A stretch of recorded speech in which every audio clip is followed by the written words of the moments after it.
ഈ സമയത്ത് ബീഫിനും ഫിഷിനൊക്കെ ഏകദേശം സെയിം വില തന്നെ. അപ്പം എന്തുകൊണ്ടും ബെറ്റർ ബീഫ് തന്നെയാണല്ലോ. ബിക്കോസ് ബീഫ് മലയാളികളുടെ ഒരു വികാരമാണ്, അല്ലാത്തവരും ഉണ്ടില്ലെന്ന് ഞാൻ പറയുന്നില്ല. അപ്പോൾ നമ്മൾ ഈ പ്രാവശ്യം ബീഫിനാണ് മേടിച്ചത്. കഴിഞ്ഞ പ്രാവശ്യം ഞാൻ ബീഫിൻ്റെ വീഡിയോ ഇട്ടിട്ടുണ്ടായിരുന്നു, അതുപോലെ ഈ പ്രാവശ്യം ബീഫിൻ്റെ വീഡിയോ ആണ്. കഴിഞ്ഞ പ്രാവശ്യത്തെ പോലെ തന്നെയാണ് നമ്മൾ ഈ പ്രാവശ്യം വെക്കുന്നത്. ബിക്കോസ് കഴിഞ്ഞ പ്രാവശ്യത്തെ കറി അടിപൊളിയായിരുന്നു.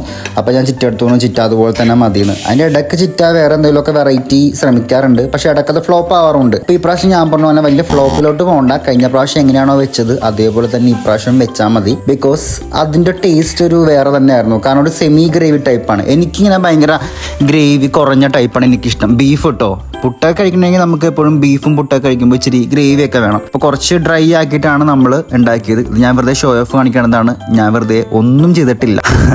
തിന്നാൻ മാത്രം എന്നെ കിട്ടിയെന്ന് പറഞ്ഞ പോലെ കഴിക്കാൻ പോയി ഞാൻ അവിടെ ഇരുന്നു, വേറൊന്നും ഞാൻ ചെയ്തിട്ടില്ല. അപ്പോൾ ഓക്കെ ഗായ്സ്, അത്രേ ഉള്ളൂ.